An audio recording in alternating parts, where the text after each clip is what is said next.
Yes, of course. So while we try and bring back Raymond, it's our duty and our pleasure every week to talk about the positive news stories in these difficult times. I just want to highlight three stories I think today.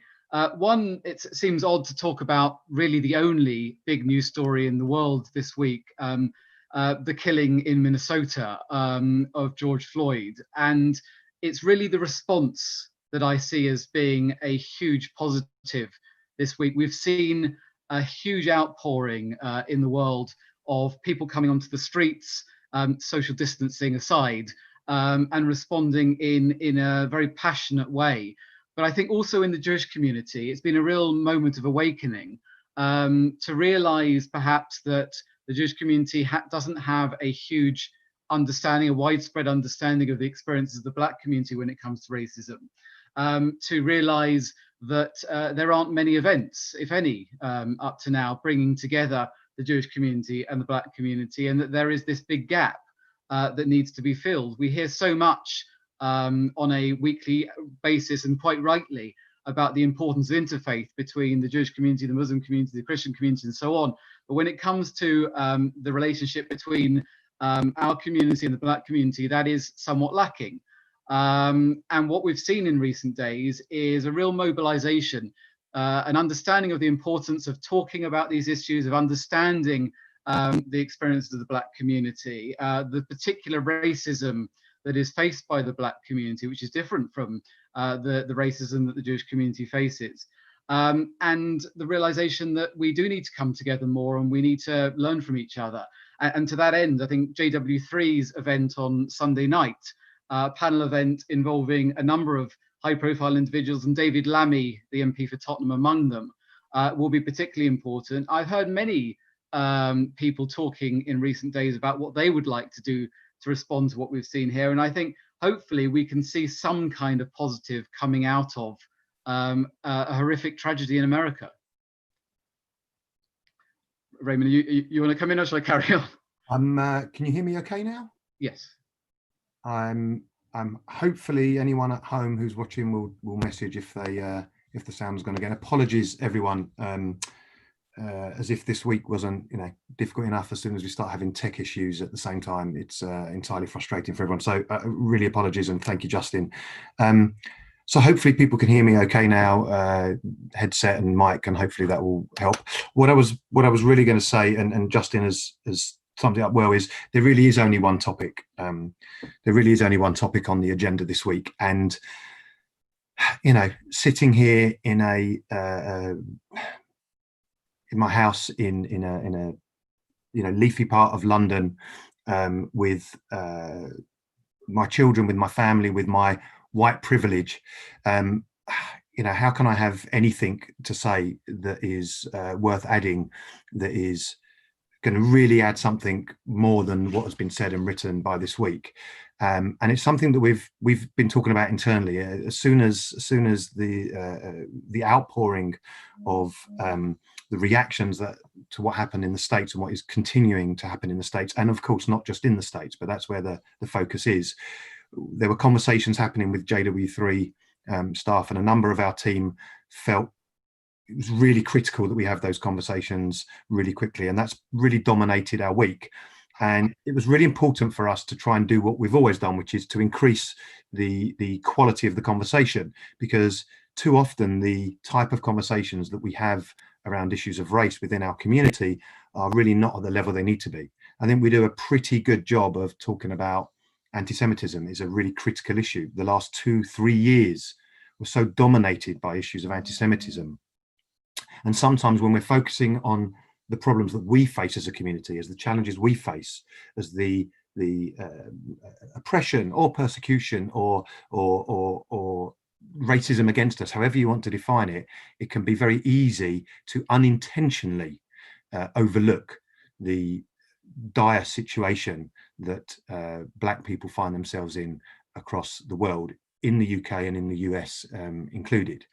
And we know only too well as a Jewish people throughout our history the ramifications of systemic or institutional racism, of when systems of oppression are set up that thwart us at every turn. We know what that's like, and I really don't want to sound like I'm comparing, one people's experience to another people's experience, but I see things through the lens of my experience and my people, and that's how it's the only way I am able to understand things. And we know in the fight for anti-Semitism, we spent years calling on everyone around us who wasn't Jewish to join us in our fight, to stand by us as our brothers and sisters, and that we have absolutely no right ever to do that unless we are also prepared to stand by our brothers and sisters in Black communities across the world, and to say enough is enough there, and to say that we will not stand idly by. As we are told in our own teachings, we shall not stand idly by on the blood of our brothers and sisters, that we have to stand up. It's important to remember that being an ally is a verb. People always say, it's to ally, it's to be a verb, it's a doing word, it's something we can't just say. We can't just stick a black square on our Instagram page, and yes, I did that as well. But if that's all we do and then we go back around our business, and if I was to sit here today after the kind of week that there's been, and I was to start off this weekly roundup by telling you all the brilliant things that JW3 is doing in arts and culture and education, and believe me, I would like nothing more than to be able to do that, but it would be totally wrong. It would be insensitive and offensive, I think, to many people. And what I want to do instead is to say that our duty as human beings, as citizens, as Jews who believe in the Jewish values of chesed, of kindness, of pikuach nefesh, of saving life, of kihila, of community, of achdut, of unity, as Jews who have these values, we have absolutely no choice but to stand up and become allies, active in the fight against racism, to be anti-racist and not just non-racist. And I don't know what that means for us at JW3. We've been thinking about this more intensely over the last few days than we ever have before, and we're trying to do our little bit. It's not enough, I know that. We are mostly trying to listen and learn, and to give other people opportunities to listen and learn. So the most important thing we're doing right now, practically, is this big event that's happening on Sunday evening that Justin mentioned before, which hopefully everybody watching this has seen about. You've seen it on our Twitter page and on our Facebook page. We are working with JCOR, the Jewish Council for Racial Equality, and we have pulled together really quickly what I think is an outstanding panel of experts. And those experts aren't me. It's not me as a white Jew of privilege with my views on racism, whatever I think about myself. We've reached out to Jews of colour from the UK and the USA, as well as Black British people who have some expertise in this. And we've pulled together, I said to Justin before we went live, it's a rare thing that when we put down our first choice list for any event, that we managed to get all of them. This is one of those really rare moments where every single person that we put down as our A-list choice said yes and are joining us. So we've got April Baskin, who I'm thrilled that we've got. I met April in December at Limud Festival, where some American Jewish friends said, April's coming over, you have to go to her sessions. She's an expert in issues around racial justice. She's a Jew of colour herself, self-defining. She is the racial justice director of the Jewish Social Justice Roundtable. I went to her workshops on dealing with prejudice and I was blown away by her. And we contacted her and she immediately said, yes, of course I'm going to be on this panel. We reached out to David Lammy, the MP for Tottenham and the shadow justice minister, and obviously the area of Tottenham where he's the MP was the epicenter of only 6-7 years ago, was the, if you call them riots or whatever, unrest, however you want to define it, that happened when Mark Duggan was killed, and he was the MP of that area. It's also an area that has a highly dense population of Black British people and Hasidic Jews, so he has very, very good relationships with the Jewish community. I watched last night on Question Time, where he described the late Rav Avram Pinter, Zichrono Livracha, as my chief rabbi. That's what he called him. Right? He has that close relationship with the Jewish community. He knows what it's like, Black Jewish relations. So we have David Lammy. We have Nadine Batchelor Hunt, who is a very, very well-known journalist, black, Jewish, female, British journalist, who's very, very kindly agreed to join us. And Sir Simon Woolley, who I'm thrilled we've got. Sir Simon Woolley, OBE, who is the founder and director of Operation Black Vote. His movement has been responsible for hundreds of thousands of more black people registering to vote in British elections. And he's spoken to Jewish groups for me in the past over the years. So that panel, along with the moderator of the panel, who is Dr. Edie Freeman, who many of you will know as the founder and director of JCOR, it's an astonishingly strong panel of people who are experts in this area. It's not a talking shop for people like me who think we know what we're doing. It's a chance for people like me and like many of you at home to sit and listen and to learn. Because what we really need to do now are have some conversations. And these are going to be uncomfortable conversations in our community for how we as largely white British Jews deal with the issues of racism. And are we ever part of the problem? And how can we be the solution? How can we be better allies? And how we can make sure that we follow those biblical injunctions to not stand idly by. So I'd love to be sitting here bringing all the good news and saying all of the brilliant things that JW3 are doing at the moment. But I think it's far more important right now to just highlight what is going on and explain that, you know, this is an event that I know we already have about 400 or 500 people signed up for. I'd really encourage as many people as possible to book and join us and be part of this conversation and take those conversations back to your own communities. So that's a slightly different tone, I realise, for the kind of opening remarks, and I hope everybody at home will understand and appreciate why we're speaking in this way today. So Justin, thank you for stepping in when the sound went down, and we should talk a little bit more about you know, other whether it's this story or anything around this story that's going on in the Jewish news. Yeah, I think one of the most significant interventions we've seen in recent days on this story was the statement from the chief rabbi. We've seen all sorts of organizations making their statements this week, from the CST to the Holocaust Memorial Day Trust and so on.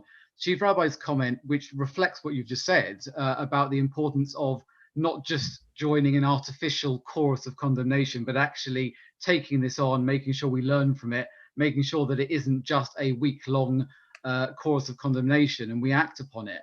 And obviously the event that you're doing here, other events that people are looking to do and other initiatives that people are looking to do, also part of that. And so, as I said, hopefully we can see some kind of good and some kind of positive come out of what has been a horrific week.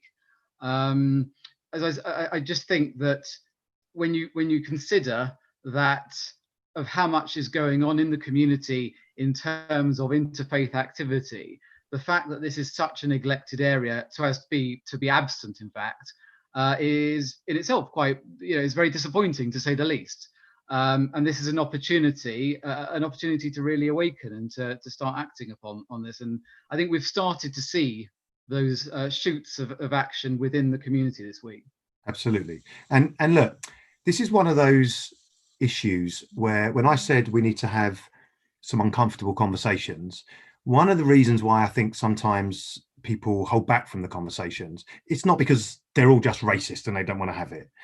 There are myriad reasons. And right now there's so much going on. I mean, right now, literally, there is so much going on for everyone that the minute there's another big critical issue, it's just hard for people. And I make no excuses, because we can't make those excuses. We have to do. But one of the reasons why people sometimes hold back from joining in these conversations is the fear of unintentionally offending, the fear of being an amateur in a field where there's expertise needed, or the fear that despite my best intentions, someone is going to take offense. And one of the things I always say to people is, you know, I always talk about our aim of increasing the quality, variety and volume of conversation. And you can't do that without sometimes making mistakes. We try really hard at JW3 not to, but we know that you can't keep everybody happy all the time, and that sometimes, despite all best intentions, you say a word, or you just clumsiness is there. But I think the important thing is to be open to when people pick you up on that, and to criticize and to listen, rather than just digging our heels in and defending. And you know, I noticed this week, and I should just say to people from home, about 30 seconds before we went live, I mentioned to Justin I was going to bring this up, so I didn't want to blindside him, but he's only had 30 seconds to think about it. But I was struck by the Jewish News's front page this week, where, you know, on the one hand, it's dedicated the whole front page to this issue, and on the other hand, there was some criticism, particularly from some Jews of color, including at least one of them who's on our panel, about the wording of that front page. And I wanted to just ask you, Justin, you know, what did you think about that, and how did it feel when people on social media, in particular on Twitter, did criticize that, and did it make you rethink, you know, how you word these kind of things? Well, first of all, a few of the people that did comment on Twitter and did pick us up on this have reached out to us and have been interacting in a very positive way with us, and we look forward to next week to be able to amplify some of those voices and to be able to do some of that that work that is so important to make people understand the unique position and racism faced by the Black community. I think in relation to the front page, it was headlined Derek Chauvin, Lenton or Nelton, all of us.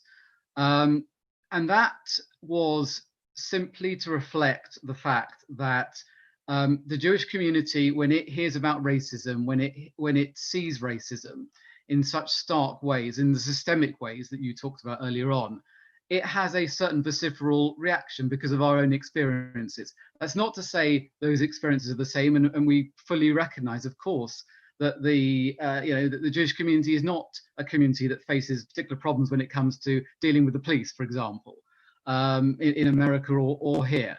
So we wanted to reflect the fact that that the Jewish community does have that unique understanding of racism faced by its own people, but at the same time, we wanted to reflect the unique circumstances that were faced by the Black community this week and that they are facing going forward.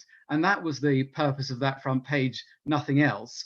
And I hope it's taken in that vein by most people, because, you know, we wouldn't have put it on the front page, we wouldn't have given it the prominence that we did if we didn't consider that to be the case. You know, this wasn't there's the argument that this wasn't automatically a Jewish story, and yet it really should be a story for all of us. Yeah. And we're a Jewish newspaper, and therefore we're trying to put a slightly Jewish twist on it in order to have it on our front page. That's it.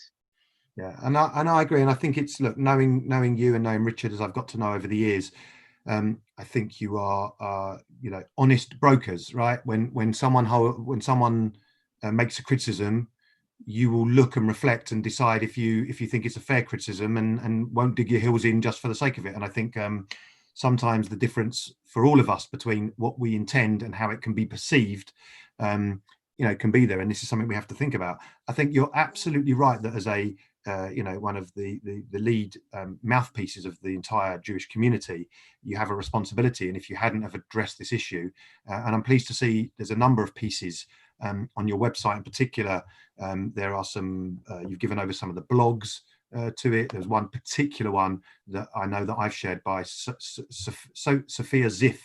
Yep. I think the headline is "White Mentor Black Students Confronting My Own White Privilege," and she's someone who's reached out to me, and we've had a conversation about it. And I think it's a beautiful, reflective, challenging piece. And I urge everyone to go and read it, and disagree with her or agree with her, but argue in the right way. You know, l'shem shemayim, as we talk about. And I think, as you said, it's been amazing to see. You know, Rabbi Nikki Liss and the United Synagogue posted a statement, and that went on social media, as did Chief Rabbi Mervis, as did Rabbi Laura Jana Klausner, I saw, from the Reform Movement, as did CST. And that made me, as a white Jewish leader, community leader, incredibly proud that our Jewish community, I know some people have criticized, where's the voice of the Jewish community? Actually, I didn't have to look far to hear and to see that Jewish leaders are standing up in disgust about what is going on at the moment. And we are saying, all of us with any common sense, all the right-minded Jewish leaders I know are saying, we need to learn more.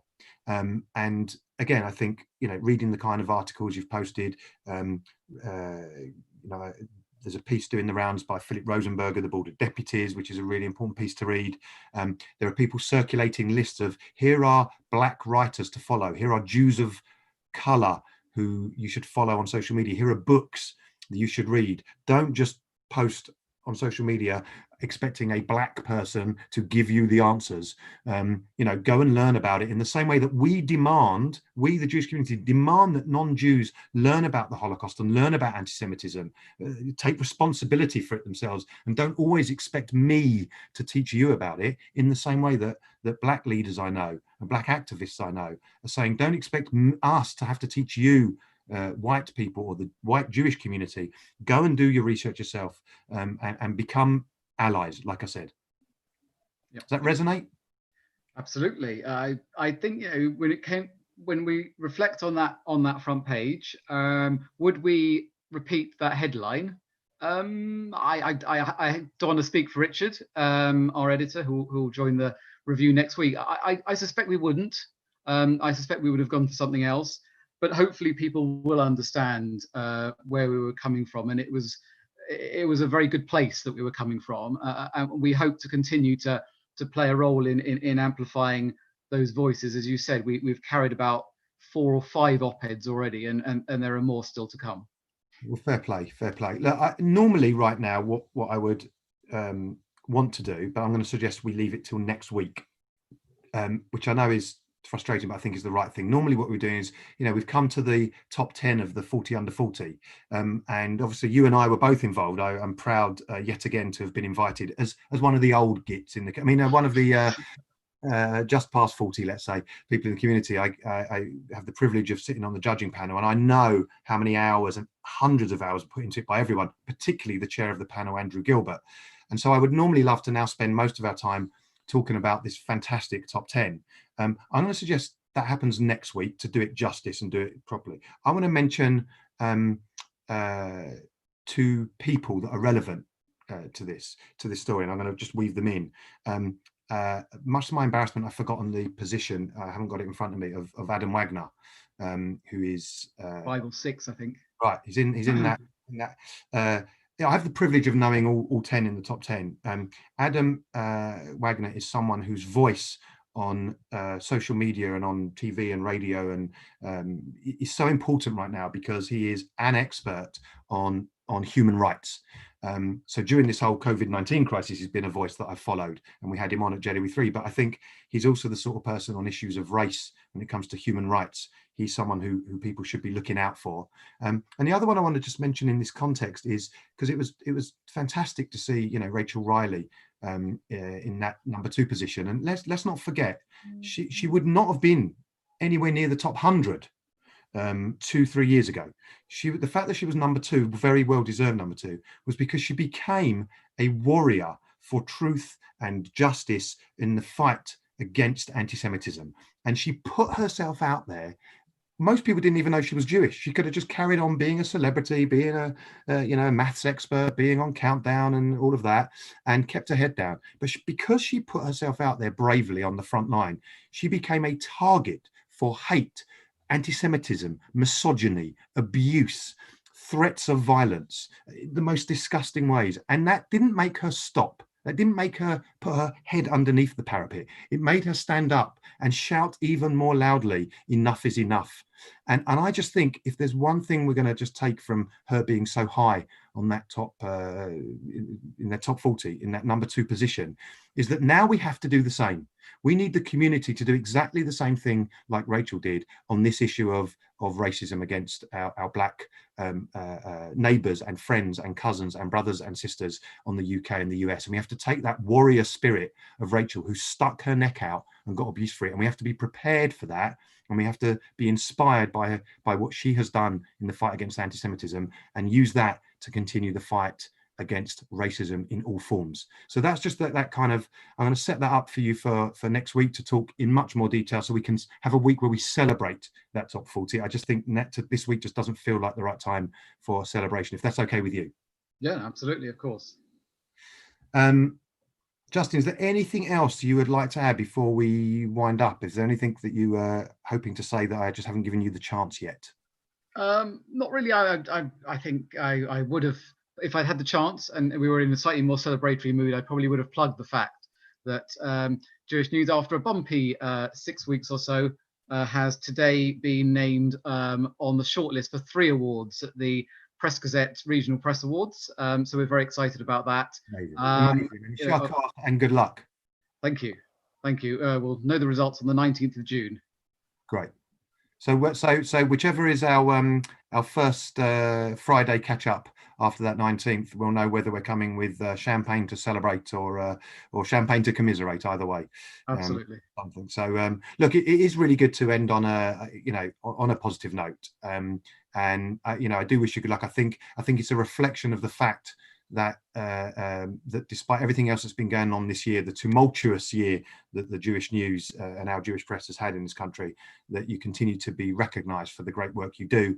I hope you continue to do that on all issues that impact on the Jewish community, including and not only this issue of racism. And I look forward in another week to having a lighter, more joyous conversation, bringing all the good news. Thank you so much for being with us this week. Thank you. And I wish you and your family and all of your colleagues at the Jewish News a Shabbat Shalom. And Shabbat Shalom from us and from him. I don't know if we do the same thing as usual, but it doesn't feel, we're not feeling it this week, I would say. Let's just go back to general Shabbat Shalom. General Shabbat Shalom. And to everyone out there, just take time this Shabbat to pick up something to read. Let's educate ourselves a bit more. Let's have conversations and let's be in listening mode. And on Sunday, I hope you're going to join us for our event. If you aren't one of the 500 that can join us in the Zoom webinar, you will still be able to watch it online live on YouTube and Facebook. But I want you to be in open mode, open ears mode. And if you've got questions that come up during it, submit them and let's keep the conversation going. We don't all have to agree with each other, but we have to be able to listen and learn to live with each other. So on that note, I wish everyone out there and your families a Shabbat Shalom, and we look forward to seeing you next week.